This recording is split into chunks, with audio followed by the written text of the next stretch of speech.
वसुदेवसुतं देवं कंसचाणूरमर्दनं देवकी परमानन्दं कृष्णं वन्दे जगद्गुरुं मूकं करोति वाचालं पङ्गुं लङ्घयते गिरिं यत्कृपातमहं वन्दे பரமானந்தமாதவம். ஸ்திதப்பிரக்ஞன் விருப்பு வெறுப்பு நின்றும் எவ்வாறு விடுபடுகிறான் என்பதை 56வது ஸ்லோகத்திலே வில்வீரனுக்கு சொல்வீரன் சாற்றுகின்றார். துக்கேஷ்வனுத்விக்னமனாஹ சுகேஷு விகதஸ்பிருஹः வீதராக பயக்ரோதः ஸ்திததீர்முனிருச்யதே.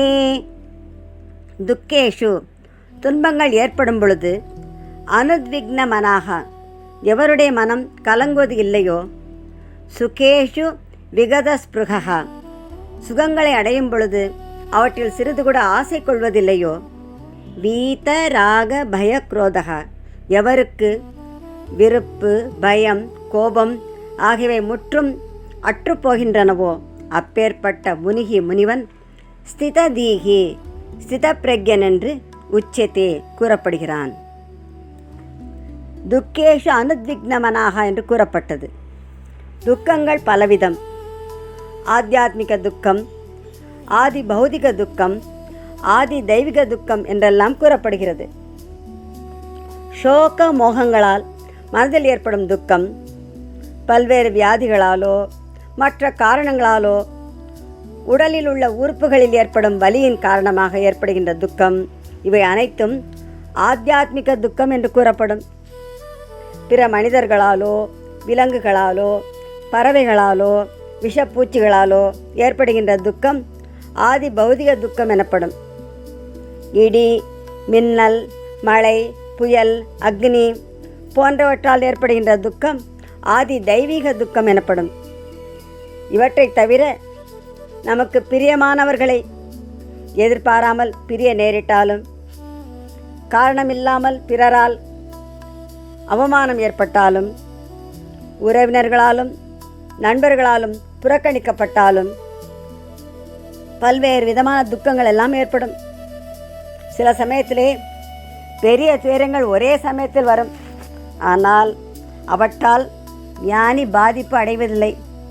ஏனென்றால் இந்த துக்கமெல்லாம் சரீரத்திற்குத்தான், நானோ துன்பமே கலவாத சுகஸ்வரூபமாக இருக்கிறேன் என்ற நிச்சய புத்தியுடைய ஞானி விஷயத்தினால் ஏற்படுகின்ற இன்ப துன்பங்களை பொருட்படுத்துவதில்லை, எதற்கும் உணர்ச்சி வசப்படுவதில்லை, மனக்கிளர்ச்சி அடைவதில்லை. அவருடைய புத்தி பரமாத்மாவிலே நிலை பெற்றிருப்பதால் எந்த துன்பமும் அவரை பாதிப்பதில்லை. யம் லப்த்வா சாபரம் லாபம் மன்யதே நாதிகம் ததஹ யஸ்மின் ஸ்திதோ ந துக்கேன குருணாபி விசால்யதே. அந்த பரமாத்மா சொரூபத்தை அறிந்த பின் அடைந்த பின் மற்ற உலகிய சுகத்தை பெரிதாக மதிக்க மாட்டார்கள். அந்த பரம்பொருளிடமே நிலைத்த பின் மிகப்பெரிய துக்கம் வந்தாலும் அதனால் எந்த வருத்தமும் அடைய மாட்டார்கள், எந்த பாதிப்பும் அவர்களுக்கு இல்லை என்று 6வது அத்தியாயத்திலே அச்சுதன் அருளியிருக்கிறார். துன்பத்தினால் பாதிக்கப்படுவதைப் போல இன்பத்தினாலும் அவர்கள் பாதிக்கப்படுவதில்லை. சுகேஷு விகதஸ்பிருஹா என்று கூறப்பட்டது. இந்த உலகத்திலே விஷயங்கள் மீது பட்டுக்கொண்டு அவற்றிலே சுகத்தை நாடிக்கொண்டு மக்கள் அதை தேடி அலைகின்றார்கள். ஆனால் ஞானிக்கோ எந்த விஷயத்திலும் அடைய வேண்டும் என்ற ஆசை இருக்காது. புறத்தில் எந்த சுகத்தையும் அவருடைய மனம் நாடுவதில்லை. சுகம் ஏற்பட்டாலும் அவற்றில் ஆசை கொள்வதில்லை. இன்பத்துள் இன்பம் விளையான், துன்பத்துள் துன்பமுறுதல் இலன். இன்பம் வந்த காலத்தில் அந்த இன்பத்தை விரும்பி போற்றாதவன் துன்பம் வந்த பொழுதும் அந்த துன்பத்தை அடைவதில்லை என்று வள்ளுவர் விளம்பியுள்ளார். சமதுக்க சுகட்சமி, அவர்கள் இன்பத்தையும் துன்பத்தையும் சமமாக கருதுகிறார்கள்.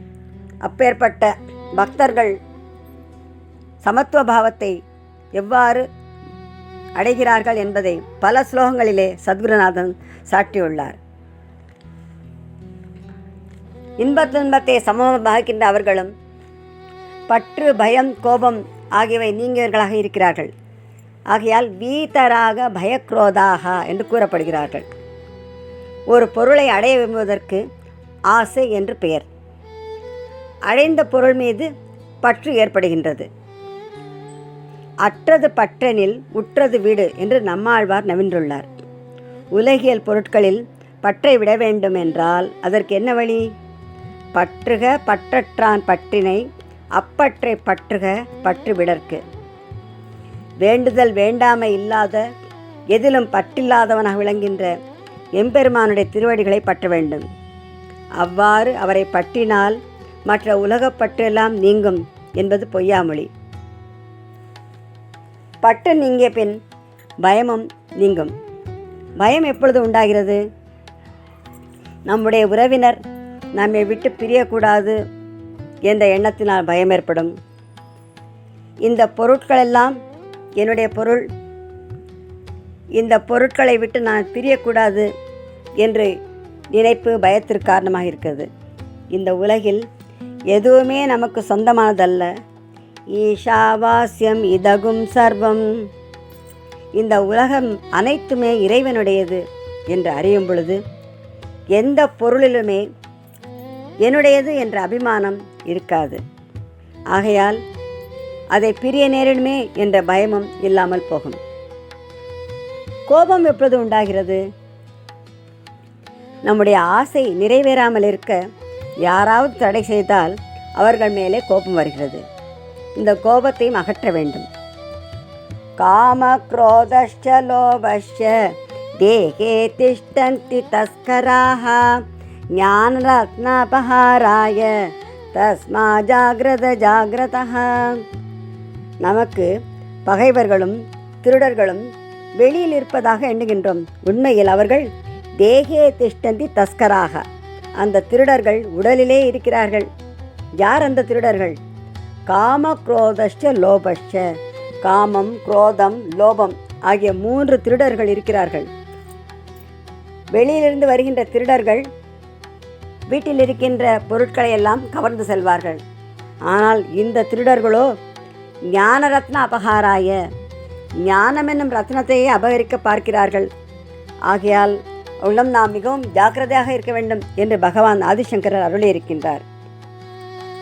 த்ரிவிதம் நரகஸ் ஏதம் துவாரம் நாசனம் ஆத்மனஹ காம குரோதஸ்ததா லோபஹ தஸ்மாத் ஏதத்ரயம் த்யஜேத். காமம், குரோதம், லோபம் ஆகியவை நரகத்திற்கு செல்கின்ற 3 வாசல்களாக இருக்கின்றன. ஆகையால் இவற்றை முற்றிலும் நாம் அகற்ற வேண்டும் என்று கீதையிலே பல்வேறு இடங்களிலே பகவான் நமக்கு உபதேசித்திருக்கின்றார். காமம், வெகுளி, மயக்கம் இவை 3 நாமம் கெட கெடுநோய் என்று வள்ளுவரும் விளம்பியுள்ளார். இந்த காமம், ஆசை, வெகுளி என்றால் கோபம், மயக்கம் என்றால் மோகம், இந்த 3ம் சிறிது கூட நம்மிடம் இருக்கக்கூடாது. அவ்வாறு 3ஐயும் அகற்றிவிட்டால் நோய் கெடும் என்கிறார். நோய் என்பது என்ன? உடலுக்கு வருகின்ற நோய் அல்ல. இது பிறப்பு இறப்பு என்னும் பிறவிப்பிணி, அது அகலும். ஆகையாலே ஞானிகள் இந்த காமம், வெகுளி, மயக்கம் ஆகியவற்றை முற்றிலும் விட்டுவிடுகிறார்கள். துக்கேஷ்வனுத்விக்னமனாஹ சுகேஷு விகதஸ்பிருஹ வீதராக பய க்ரோதஹ ஸ்திததீர்முனிருச்யதே. சிதப்பிரக்ஞனின் மனப்பான்மை எவ்வாறு இருக்கும் என்பதை 57வது ஸ்லோகத்தில் தாமோதரன் தனஞ்சயனுக்கு தெளிவுறுத்துகிறார். எஸ் சர்வத்ரானபி ஸ்நேகஹ தத்தத் பிராப்ய சுபாசுபம் நாபிநந்ததி ந தேஷ்டி தஸ்ய பிரக்ஞா பிரதிஷ்டிதா. எவன் ஒருவன் சர்வத்ர அனைத்திலும் அனபி ஸ்நேகஹ பாசம் வைக்காமல் தத்தத் அந்தந்த சுப அசுபம் நல்ல அல்லது கெட்ட பொருளை பிராப்பிய அடைந்து ந அபிநந்ததி மகிழ்வதுமில்லையோ, ந துவேஷ்டி வெறுப்பதுமில்லையோ, தஸ்ய பிரக்யா அவனுடைய புத்தி பிரதிஷ்டிதா, ஸ்திரமானது. சர்வத்திர அனபிஸ்நேகா என்று கூறப்பட்டது. ஸ்தித பிரக்ஞனான ஞானிக்கு தன்னுடையது என்ற அபிமானத்துடன் கூடிய உலகியல் பாசம் அறவே இல்லாமல் போய்விடும். உலகியலில் சாதாரணமாக மனிதர்கள் மனைவி, மக்கள், அண்ணன், தம்பி, குடும்பத்தினர், உற்றார், உறவினர், நண்பர்கள் என்று அனைவரிடம் மிகுந்த பாசமும் நேசமும் வைத்திருப்பார்கள். தங்களுடைய சொல்லிலும் செயலிலும் தங்களுடைய பாசத்தை எல்லாம் நன்கு வெளிப்படுத்துவார்கள். ஆனால் ஞானிக்கோ யாரிடத்திலும் தனிப்பட்ட முறையில் பாசமோ நேசமோ இருக்காது. எந்த எதிர்பார்ப்பும் இல்லாமல், எந்த வித்தியாசமும் இல்லாமல் அனைவரிடமும் அவர் அன்பை காட்டுவார். சுபம் அசுபம் என்று கூறப்பட்டது என்ன? சுபம் என்றால் நல்லது, அவரவருக்கு பிரியமானதும் அனுகூலமானதும் நன்மை செய்வதும் சுபம் என்று கூறப்படுகிறது. அசுபம் என்றால் கெட்டது, அவரவருக்கு பிரியமில்லாதது, பிரதிகூலமானது, தீமை செய்வது அசுபம் எனப்படும். உலகில் நமக்கு பிரியமான பொருள் கிடைத்தால் மனிதன் பெருமகிழ்ச்சி அடைகிறான். பிரியமில்லாத பொருள் கிடைக்கும் பொழுது அதை வெறுக்கிறான். இது மனித இயல்பு. ஆனால் ஞானியோ எதிலும் விருப்பு வெறுப்பு இல்லாமல் இருக்கிறார். ஒரு விளையாட்டுப் போட்டி நடக்கிறது. அதில் வெற்றியோ தோல்வியோ ஏற்பட்டாலும் அதற்காக யாரும் அதிக பாதிப்பு அடைவதில்லை. விளையாட்டில் வெற்றி பெறுவதும் தோல்வி பெறுவதும் சகஜம் என்று எண்ணுகிறார்கள். அவ்வாறே தான் வாழ்க்கையிலும் இன்பமும் துன்பமும் மாறி மாறி ஏற்படுவதை சகஜமாக கருத வேண்டும். சுகமாபதிதம் சேவியம் துக்கமாபதிதம் ததா சக்கரவத் பரிவர்த்தந்தே துக்கானிச்ச சுகானிச்ச. சுகம் வந்தாலும் ஏற்றுக்கொள்ள வேண்டும், துக்கம் ஏற்பட்டாலும் பொறுத்து கொள்ள வேண்டும். சுகமும் துக்கமும் சக்கரம் போல் மாறி மாறி வரும் என்பதை ஞானிகள் உணர்ந்துள்ளார்கள். எனவே இன்பம் வந்த பொழுது துள்ளுவதும் இல்லை, துன்பம் வந்தபோது அவர்கள் துவழ்வதும் இல்லை. ந பிரஹ்ருஷ்யேத் பிரியம் பிராப்ய நோத்விஜேத் பிராப்ய சாப்ரியம் ஸ்திரபுத்திரசம் மூடஹ பிரம்மவித் பிரம்மணி ஸ்திதஹ.